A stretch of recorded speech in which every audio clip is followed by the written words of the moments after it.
സമയം വൈകിക്കണ്ട, നമുക്കിനി കറി വിത്ത് അമ്മയിലെ അമ്മയുടെ ഇന്നത്തെ സ്പെഷ്യൽ സദ്യ സ്പെഷ്യൽ റെസിപ്പിയിലേക്ക് പോകാം. സാമ്പാർ. നല്ല ആവി പറക്കുന്ന ഇഡ്ലിയുടെയും ക്രിസ്പി ആയിട്ടുള്ള ദോശയുടെയും മുരാന്നിരിക്കുന്ന ഉഴുന്നുവടയുടെയും ഒക്കെ കൂടെ ഒഴിച്ചു കൂട്ടാനായി കഴിക്കാവുന്ന ഒരു കറിയാണ് സാമ്പാർ. അപ്പോൾ യമ്മി ആയിട്ടുള്ള ഒരു സാമ്പാർ റെസിപ്പി അമ്മ എങ്ങനെയാണ് തയ്യാറാക്കുന്നതെന്ന് നമുക്ക് കാണാം. നമ്മുടെ ഈ സാമ്പാർ തയ്യാറാക്കാനായിട്ട് വേണ്ട കഷ്ണങ്ങൾ ഇതൊക്കെയാണ്. നമ്മൾ അതിൻ്റെ ആ പച്ചക്കറികൾ എന്തൊക്കെയാണെന്ന് കാണിക്കാം. നമുക്കിഷ്ടമുള്ള പച്ചക്കറികൾ തന്നെ ഇതിനകത്ത് യൂസ് ചെയ്യാം സാമ്പാറിൽ. സാമ്പാർ എന്ന് പറയുമ്പോൾ നമ്മുടെ ഒരു കേരളത്തിൻ്റെ ഒരു വെജിറ്റബിൾ സൂപ്പ് എന്ന് തന്നെ നമുക്ക് വേണമെങ്കിൽ പറയാം. അപ്പം ഞാനിപ്പോൾ ഇവിടെ ഉപയോഗിച്ചിരിക്കുന്ന കഷ്ണങ്ങൾ ഇതൊക്കെയാണ്. ഇപ്പം വടക്ക് തൃശ്ശൂർ സൈഡിലോട്ടൊക്കെ പോയി കഴിഞ്ഞാൽ പാവയ്ക്ക വരെ ചേർക്കുമെന്ന് ഞാൻ കേട്ടിട്ടുണ്ട്. പക്ഷേ ഇതൊരു സെൻട്രൽ ട്രാവൻകൂർ സ്റ്റൈലിലുള്ള ഒരു സാമ്പാറാണ് ഞാൻ നിങ്ങൾക്ക് ഷെയർ ചെയ്യുന്നത്. അപ്പം ഇതിന് വേണ്ടിയിട്ട് ഞാൻ എടുത്തിരിക്കുന്ന കഷ്ണങ്ങൾ ക്യാരറ്റ് ഒരു പകുതി ഇതേപോലെ ഒരു സ്ക്വയർ പീസായിട്ട് കട്ട് ചെയ്തെടുത്തിട്ടുണ്ട്. ഒരു 2 കോവയ്ക്ക ഇതുപോലെ വട്ടത്തിൽ കട്ട് ചെയ്തെടുക്കണം. പിന്നെ ചീനി അമരിക്ക എന്ന് പറയുന്നത് ഇത് നമുക്ക് ശരിക്കും സാമ്പാറിനകത്ത് നല്ലൊരു വെജിറ്റബിളാണ്. ഇത് സാമ്പാറിൽ ഉപയോഗിച്ചാൽ വളരെ നല്ലൊരു സ്വാദ് കിട്ടും, വളരെ നല്ലതാണ്. ഈ ഒരു സൈസിൽ കട്ട് ചെയ്ത് വെച്ചിട്ടുണ്ട്. ഒരു 4 പച്ചമുളക് ഇതുപോലെ കീറി വെച്ചിട്ടുണ്ട്. ഒരു ചെറിയ സബോള ഇതുപോലെ സ്ക്വയർ പീസാക്കി കട്ട് ചെയ്തെടുക്കണം. പിന്നെ ഒരു 5 ചെറിയ ഉള്ളി 2ആയിട്ട് കട്ട് ചെയ്ത് വെച്ചിട്ടുണ്ട്. പിന്നെ നമുക്ക് വേണ്ടത് മുരിങ്ങയ്ക്ക ഇതുപോലെ ഒരു സൈസിൽ കട്ട് ചെയ്തിട്ടുണ്ട്. അത് വേണമെങ്കിൽ നമുക്കൊന്ന് 2ആയിട്ടൊന്ന് ഇതുപോലെ ഒന്ന് ഉളന്നെടുക്കാം. പിന്നെ ഒരു പകുതി വഴുതനങ്ങ അതും ഇതുപോലെ സ്ക്വയർ പീസായിട്ട് കട്ട് ചെയ്തിട്ടുണ്ട്. പിന്നെ മത്തങ്ങ ശരിക്കും സാമ്പാറിലിടുമ്പോൾ നല്ലൊരു സ്വാദ് തന്നെ കിട്ടും.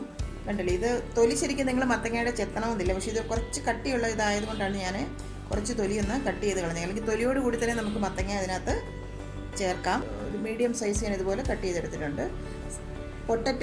ഒരു പൊട്ടറ്റോ ഇതുപോലെ സ്ക്വയർ പീസാക്കി എടുത്തിട്ടുണ്ട്.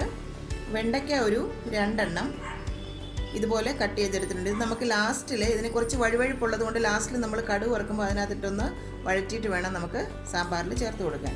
പിന്നെ വെള്ളരിക്കായും ഇതുപോലെ ഒരു കഷ്ണമാക്കി കട്ട് ചെയ്തിട്ടുണ്ട്, ഒരു മീഡിയം പീസ്. 3 ടൊമാറ്റോ ഞാൻ ഇതുപോലെ സ്ക്വയർ പീസാക്കി കട്ട് ചെയ്തെടുത്തിട്ടുണ്ട്. പിന്നെ നമുക്ക് വേണ്ടത് കടുക് വറുക്കാനായിട്ട് ഇത്രയും സാധനങ്ങൾ വേണം. കടുക് വറുക്കാൻ ശരിക്കും പറഞ്ഞാൽ സാമ്പാറിൻ്റെ സ്വാദെന്ന് പറയുന്നത് നമ്മൾ ലാസ്റ്റിലത് അതിൻ്റെ ആ ഒരു ഗാർണിഷിങ്ങിലാണ് സാമ്പാറിൻ്റെ സ്വാദ് കൂടുന്നത്.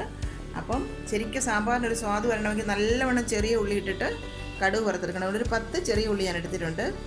കറിവേപ്പില ആവശ്യത്തിന്, മല്ലിയില ചെറുതായിട്ട് ചോപ്പ് ചെയ്ത് വെച്ചിട്ടുണ്ട്, അതും വേണം. മല്ലിയില എടുത്തുടങ്ങുമ്പോൾ സാമ്പാറിന് നല്ല സ്വാദ് കൂടും. കടുക് വറക്കാനായിട്ട് പിന്നെ വേണ്ടത് നമുക്ക് 2 ടീസ്പൂൺ കടുക്, ഒരു 2 വറ്റൽമുളക്. പിന്നെ നമുക്ക് സാമ്പാർ തയ്യാറാക്കാനായിട്ട് വേണ്ട മസാലകളും പരിപ്പും ഒക്കെ ഒന്ന് പരിചയപ്പെടാം. അതിന് വേണ്ടിയിട്ട് ഒരു 3 ടേബിൾ സ്പൂൺ കടലപ്പരിപ്പ് ഞാൻ എടുത്തിട്ടുണ്ട്. 2 ടേബിൾ സ്പൂൺ സാമ്പാർ പരിപ്പ്, ഒരു 3 വറ്റൽമുളക് ഇതിൻ്റെ കൂടെ എടുത്തിട്ടുണ്ട്. ശരിക്കും സാമ്പാർ ഈ കടലപ്പരിപ്പും സാമ്പാർ പരിപ്പും കൂടെ പകുതി ഇടുമ്പോഴാണ് നമുക്കതിനൊരു നല്ല കറക്റ്റായിട്ടൊരു സദ്യയുടെ സാമ്പാറിൻ്റെ ഒരു ടേസ്റ്റ് വരുന്നത്. അപ്പം ഒരു 3 ടേബിൾ സ്പൂൺ കടലപ്പരിപ്പും 2 ടേബിൾ സ്പൂൺ സാമ്പാർ പരിപ്പ്.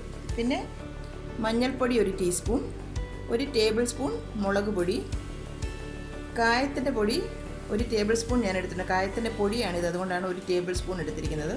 ആദ്യം നമ്മൾ കഷ്ണങ്ങൾ വേവിക്കുമ്പോൾ കുറച്ച് പൊടി ചേർത്ത് കൊടുക്കണം. പിന്നെ കടുക് വറുക്കുമ്പോൾ ബാക്കി പൊടിയും കൂടെ ചേർത്തിട്ട് വേണം ചെയ്യാൻ. പിന്നെ പുളി ആവശ്യത്തിന് വേണം. ഒരു വലിയ നെല്ലിക്ക വലുപ്പത്തിലുള്ള പുളി ഞാൻ ചൂടുവെള്ളം ഒഴിച്ച് അലിയിച്ച് വെച്ചിട്ടുണ്ട്.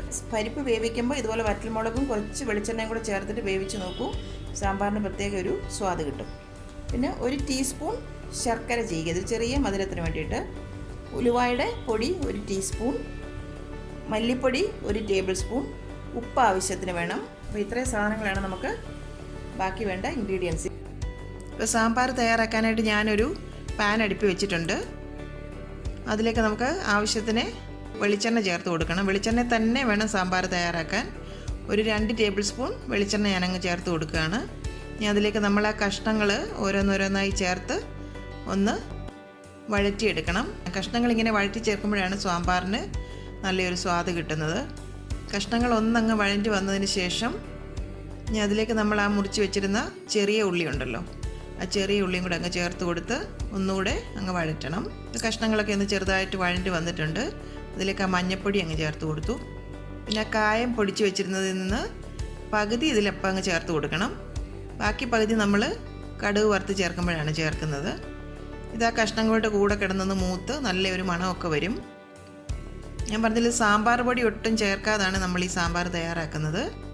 ഞാൻ അതിലേക്ക് ആ മുളക് പൊടിയും കൂടെ അങ്ങ് ചേർത്ത് കൊടുത്തു. നമ്മൾ ഫ്രഷായിട്ടുള്ള മുളക് പൊടി മല്ലിപ്പൊടിയൊക്കെ ചേർത്ത് ചെയ്യുമ്പം സാമ്പാറിന് പ്രത്യേക ഒരു സ്വാദ് തന്നെ കിട്ടും. പാക്കറ്റ് മേടിക്കുന്ന സാമ്പാർ പൊടിയൊന്നും നമുക്ക് യൂസ് ചെയ്യേണ്ട ആവശ്യമേ ഇല്ല. കൂടുതലായിട്ട് ആ മുളക് അങ്ങ് മൂക്കാനൊന്നും അനുവദിക്കേണ്ട. ചെറുതായിട്ട് ആ പച്ചമണമൊക്കെ ഒന്ന് മാറി വന്നാൽ മതി. തീ വളരെ കുറച്ചിടണം, അല്ലെങ്കിൽ മുളക് പൊടി പെട്ടെന്ന് മൂത്ത് പോകും. ഇനി ആ പച്ചമണമൊക്കെ ഒന്ന് മാറി വന്നിട്ടുണ്ട്. ഇനി നമുക്ക് ആ വേവിച്ച് വെച്ചിരിക്കുന്ന പരിപ്പ് ഇതിലേക്ക് ചേർത്ത് കൊടുക്കണം. പരിപ്പ് ഞാൻ 2 വറ്റൽമുളകും 1 ടീസ്പൂൺ വെളിച്ചെണ്ണയും കൂടെ ചേർത്തിട്ട് കുക്കറിനകത്ത് നല്ലവണ്ണം വേവിച്ചെടുത്തിരിക്കുന്നതാണ്. ഇങ്ങനെ വെളിച്ചെണ്ണ ചേർത്ത് നമ്മൾ വേവിക്കുമ്പോൾ പരിപ്പ് പെട്ടെന്ന് വെന്തും കിട്ടും, പ്രത്യേക ഒരു സ്വാദും കിട്ടും. ഇനി ആ പരിപ്പും ആ കഷ്ണങ്ങളും എല്ലാം കൂടെ നല്ലവണ്ണം ഒന്ന് മിക്സാക്കി യോജിപ്പിക്കുക. പരിപ്പ് ചേർക്കുമ്പം ശ്രദ്ധിക്കേണ്ട കാര്യം, സാമ്പാറിൽ പരിപ്പ് കൂടി കഴിഞ്ഞാൽ അത്രയൊരു ടേസ്റ്റ് കിട്ടത്തില്ല. സാമ്പാറിന് ആവശ്യത്തിന് മാത്രമേ പരിപ്പ് ചേർക്കാവൂ. ഒത്തിരി പടപടാന്നിരിക്കുകയാണെന്നുണ്ടെങ്കിൽ ആ സാമ്പാറിനൊരു ടേസ്റ്റ് വരത്തില്ല. കുറച്ചൊരു ലൂസായിട്ട് വേണം സാമ്പാർ എപ്പോഴും ഇരിക്കാൻ. ചിലർക്ക് ചെല്ലുമ്പോൾ കണ്ടിട്ടില്ലേ, പരിപ്പങ്ങ് ഭയങ്കര പരിപ്പിൻ്റെ അതിപ്രസരമായിട്ട് പടപടാന്ന് സാമ്പാർ ഇരിക്കുന്നത്. ആ ഒരു സാമ്പാറിന് ടേസ്റ്റ് കിട്ടത്തില്ല അത്ര. ഇനി നമ്മളതിലേക്ക് ഉപ്പ് ചേർത്ത് കൊടുത്തു. നമ്മൾ കഷ്ണങ്ങളൊന്ന് വഴച്ചിരിക്കുന്നുണ്ട്, പെട്ടെന്ന് തന്നെ കഷ്ണങ്ങൾ വെന്ത് കിട്ടും. ഇനി ആവശ്യത്തിന് വെള്ളം കൂടെ ചേർത്ത് കഷ്ണങ്ങളൊക്കെ ഒന്ന് മുങ്ങിക്കിടക്കത്തക്ക വിധത്തിൽ വെള്ളം ചേർത്ത് നമ്മൾ ഈ കഷ്ണങ്ങളൊന്ന് വേവിച്ചെടുക്കണം. നല്ലവണ്ണം അങ്ങ് മിക്സ് ആക്കുക. ഇനി ഒരു 5 തൊട്ട് 7 മിനിറ്റ് വരെ ഒന്ന് അടച്ചു വെച്ച് ഈ കഷ്ണങ്ങളൊന്ന് വേവാനായിട്ട് അനുവദിക്കണം. അല്ലേ, നല്ലവണ്ണം തിളച്ച് വന്നിട്ടുണ്ട്. ഇപ്പോൾ ഒരു 7 മിനിറ്റ് കഴിഞ്ഞിട്ടുണ്ട്. കഷ്ണങ്ങളൊക്കെ നല്ലവണ്ണം വെന്തോന്ന് നമുക്ക് നോക്കാം. കഷ്ണങ്ങളൊക്കെ വെന്ത് സാമ്പാറൊക്കെ ഒന്ന് ചെറുതായിട്ട് കുറുകി വന്നിട്ടുണ്ട്. ഒത്തിരി കുറുകുന്നിടം വരെ നമ്മൾ വെയിറ്റ് ചെയ്യരുത്.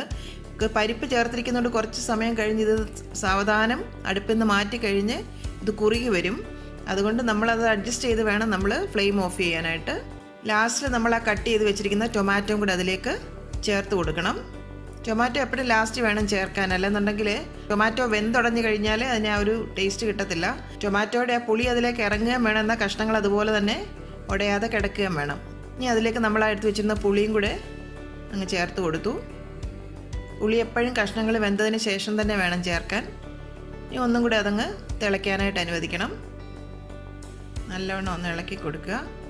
ശരിക്കും നല്ലൊരു മണം ഇപ്പം വരുന്നത് സാമ്പാറിൻ്റെ ആ കായത്തിൻ്റെയും. സാമ്പാർ ഉണ്ടാക്കുമ്പോൾ നമുക്ക് നല്ലൊരു സാമ്പാർ വീട്ടിലുണ്ടാക്കുകയാണെങ്കിൽ അതിൻ്റെ ഒരു സ്മെല്ല് തന്നെ നമുക്ക് എവിടം വരെ സ്പ്രെഡ് ചെയ്യുമെന്നറിയാം. ഈ മല്ലിപ്പൊടി ലാസ്റ്റിൽ നമ്മളങ്ങ് ചേർത്ത് കൊടുക്കണം. മല്ലിപ്പൊടി എപ്പോഴും ലാസ്റ്റ് വേണം ചേർത്ത് കൊടുക്കാൻ. അത് ഫ്രഷായിട്ട് പൊടിച്ചെടുത്ത മല്ലിപ്പൊടി ചേർത്തെങ്കിൽ മാത്രമേ സാമ്പാറിന് നമ്മൾ വിചാരിക്കുന്ന ഒരു സ്വാദ് കിട്ടുകയുള്ളൂ. നമ്മൾ മേടിക്കുന്ന ആ പാക്കറ്റ് പൊടിക്കൊക്കെ എന്തായാലും വേറൊരു മണമാണ്. അപ്പോൾ ഫ്രഷായിട്ട് മല്ലിപ്പൊടി ചേർക്കാൻ ശ്രദ്ധിക്കുക. അപ്പോൾ ആ മല്ലിപ്പൊടിയും കൂടെ ചേർത്തു. ഇപ്പോൾ സാമ്പാർ നല്ലവണ്ണം തിളച്ച് വരുന്നുണ്ട്. അതിലേക്ക് ഒരു 1 ടീസ്പൂൺ ശർക്കരയും കൂടെ ചേർത്ത് കൊടുക്കണം. എന്തെങ്കിൽ മാത്രമേ ആ ഫ്ലേവർ എല്ലാം നല്ല സ്പ്രെഡായി എല്ലാ ഫ്ലേവേഴ്സും ഒന്ന് ബാലൻസ് ചെയ്ത് വരുള്ളൂ. ഇപ്പം നമ്മുടെ സാമ്പാർ ഏതാണ്ട് റെഡി ആയിട്ടുണ്ട്. ഈ ഒരു കൺസിസ്റ്റൻസിയിൽ അതങ്ങ് ഈ ഒരു പരുവാകുമ്പം ഫ്ലെയിം അങ്ങ് ഓഫ് ചെയ്യണം. ഞാൻ പറഞ്ഞല്ലോ, അത് ഇരുന്ന് വീണ്ടും കുറുകും. അതുകൊണ്ട് മുഴുവൻ കുറുകാനായിട്ട് നമ്മൾ അടുപ്പി വെക്കരുത്. അല്ലെങ്കിൽ നമ്മൾ ഓഫ് ചെയ്ത് വെളി വെച്ച് കഴിയുമ്പോഴത്തേക്ക് പടപടാന്ന് സാമ്പാറായി പോകും. പിന്നെ സാമ്പാറിന് വിചാരിക്കുന്ന ഒരു സ്വാദ് നമുക്ക് കിട്ടത്തില്ല. ഇനി നമുക്കതിലേക്ക് കടുക് വറുത്ത് ചേർക്കാം. കടുക് വറുത്ത് ചേർക്കുന്നതിലാണ് സാമ്പാറിൻ്റെ സ്വാദ് ഇരിക്കുന്നത്. എന്നാന്ന് വെച്ച് കഴിഞ്ഞാൽ നല്ലവണ്ണം ചെറിയ ഉള്ളിയൊക്കെ ഇട്ട് മല്ലിയിലയും കറിവേപ്പിലയും ഒക്കെ നല്ലവണ്ണം ഇട്ടിട്ട് വേണം കടുക് വറുത്തെടുക്കാൻ. കുറച്ച് എണ്ണ കൂടുതൽ വേണം. ഒരു 2-3 ടേബിൾ സ്പൂൺ എണ്ണ ഞാൻ ഒഴിച്ചു കൊടുത്തു. അതിലേക്ക് കടുക് ഇട്ട് പൊട്ടിയാലുടനെ വറ്റൽമുളക് കൂടെ ചേർത്ത് കൊടുത്തു. അതിലേക്ക് ആ ചെറിയ ഉള്ളി അരിഞ്ഞ് വെച്ചിരിക്കുന്നത് അങ്ങ് ചേർത്ത് കൊടുക്കണം. ഇതുപോലെ കൂടുതൽ ചെറിയ ഉള്ളി ഇട്ട് തന്നെ വേണം നമ്മൾ കടുക് വറക്കാൻ. ശരിക്കും വറ്റൽമുളക് ഞാൻ ആദ്യം ഇട്ടുപോയി, അതെനിക്ക് തെറ്റ് പറ്റിയതാണ്. അതങ്ങ് എടുത്ത് മാറ്റുകയാണ്. അത് ആദ്യം മുതലേ കിടന്ന് നമ്മൾ വെണ്ടയ്ക്കായൊക്കെ ഇട്ട് മൂപ്പിക്കണമല്ലോ, അപ്പോൾ ആ വറ്റൽമുളക് കിടന്ന് കരിഞ്ഞു പോകും. നിങ്ങൾ ചെയ്യുമ്പം വറ്റൽമുളക് ഉള്ളിയൊക്കെ വഴണ്ടതിന് ശേഷം ഇട്ട് കൊടുത്താൽ മതി. ഇനി അതിലേക്ക് ആ വെണ്ടയ്ക്ക എടുത്ത് വെച്ചിരിക്കുന്നത് കൂടെ അങ്ങ് ചേർത്ത് കൊടുക്കാം. വെണ്ടയ്ക്കായ്ക്കിടെ ഒരു വഴുവഴുപ്പുണ്ടല്ലോ, നമ്മൾ ഡയറക്റ്റായിട്ട് സാമ്പാറിലേക്ക് ഇട്ടാൽ ഭയങ്കര ആ ഒരു വഴുവഴുപ്പ് ആ സാമ്പാറിലുണ്ടാകും. അപ്പോൾ ഇങ്ങനെ ഒന്ന് മൂപ്പിച്ചിട്ടിടുകയാണെന്നുണ്ടെങ്കിൽ അത് നല്ല ഫ്രഷായിട്ട് അതിൽ കിടക്കും. പക്ഷേ ആ വഴുവഴുപ്പൊക്കെ ഒന്ന് മാറി കിട്ടുകയും ചെയ്യും. അപ്പോൾ ആ ഉള്ളിയും ആ വെണ്ടയ്ക്കായും എല്ലാം കൂടെ ഒന്ന് കിടന്നൊന്ന് ഫ്രൈ ആയി വന്നിട്ടുണ്ട്. ഉള്ളിയൊക്കെ നല്ല ചുമക്ക മൂത്ത് വന്നിട്ടുണ്ട്. അതിലേക്ക് ആ പകുതി കായപ്പൊടി വെച്ചിരുന്നും കൂടെ നമ്മളങ്ങ് ചേർത്ത് കൊടുക്കുകയാണ്. പിന്നെ ഉലുവാപ്പൊടി, ആ ഉലുവായും കായും എല്ലാം കൂടെ എണ്ണയിൽ കിടന്ന് നല്ലവണ്ണം ഒന്ന് മൂത്ത് നല്ലൊരു മണം വരും. കറിവേപ്പിലയും കൂടെ അങ്ങ് ചേർത്ത് കൊടുത്തു. ഇനി നമ്മളിത് ചൂടോടുകൂടി തന്നെ ആ സാമ്പാറിൻ്റെ പുറത്തേക്ക് അങ്ങ് ഒഴിച്ചു കൊടുക്കണം. ഇങ്ങനെ കടുക് വറുത്ത് ചേർക്കുന്നതിലാണ് സാമ്പാറിൻ്റെ പ്രധാനമായിട്ടുള്ള ആ ഒരു സ്വാദ്. അപ്പം നിങ്ങൾ ഇങ്ങനെ തന്നെ സാമ്പാർ അടുത്ത സദ്യക്ക് ട്രൈ ചെയ്ത് നോക്കണം. കഷ്ണങ്ങളൊക്കെ നിങ്ങളുടെ ഇഷ്ടം അനുസരിച്ച് ചേർക്കാം. കഷ്ണങ്ങളുടെ ക്വാണ്ടിറ്റി വേണമെങ്കിൽ നിങ്ങൾക്ക് കുറയ്ക്കാം, അതും കുഴപ്പമില്ല. ചൂടോടുകൂടി തന്നെ ഞാൻ ഒഴിച്ചു കൊടുക്കുകയാണ്. ഗാർണിഷിങ്ങിന് വേണ്ടിയിട്ട് ഞാൻ കുറച്ച് മാറ്റി വെക്കുകയാണ്. ഇനി അത് ഒന്നും വേണ്ട. ഇനി അതിലേക്ക് കുറച്ച് മല്ലിയില അരിഞ്ഞതും കൂടെ അങ്ങ് ചേർത്ത് കൊടുക്കണം. മല്ലിയില ഇതുപോലെ ഇടുമ്പം സാമ്പാറിന് പ്രത്യേക ഒരു ഫ്ലേവർ തന്നെയാണ്. മല്ലിയിലയുടെ ഫ്ലേവർ ഇഷ്ടമല്ലാത്തവർക്ക് ഇത് അവോയ്ഡ് ചെയ്യാൻ കുഴപ്പമില്ല. എനിക്കൊക്കെ മല്ലിയില ഭയങ്കര ഇഷ്ടമാണ്. സാമ്പാറിലിടുമ്പോൾ പ്രത്യേക ഒരു ഫ്ലേവറാണ്. ഇനി അത് അടച്ച് ഒരു 15 മിനിറ്റ് അത് അടച്ച് വെച്ച് ഒന്ന് റെസ്റ്റ് ചെയ്യാൻ അനുവദിക്കണം. അത് കഴിഞ്ഞാൽ നമുക്കിത് സെർവ് ചെയ്യാവുന്നതേ ഉള്ളൂ. അപ്പം നമ്മുടെ വളരെ സ്വാദിഷ്ടമായ സാമ്പാർ റെഡി ആയിട്ടുണ്ട്. നിങ്ങളെല്ലാവരും അടുത്ത സദ്യക്ക് ട്രൈ ചെയ്ത് നോക്കണം. സദ്യക്കെന്നല്ല ഞാൻ പറഞ്ഞ്, വീട്ടിൽ നിങ്ങൾക്ക് ട്രൈ ചെയ്യാം. അപ്പം ഞാനൊരു ഓതൻറ്റിക് ആയിട്ടുള്ളൊരു വേയിൽ സെൻട്രൽ ട്രാവൻകൂർ സ്റ്റൈലിൽ ഞാൻ കാണിച്ചതാണ്. അപ്പോൾ എല്ലാവരും ട്രൈ ചെയ്ത് നോക്കിയതിന് ശേഷം എന്നെ അഭിപ്രായം അറിയിക്കണം.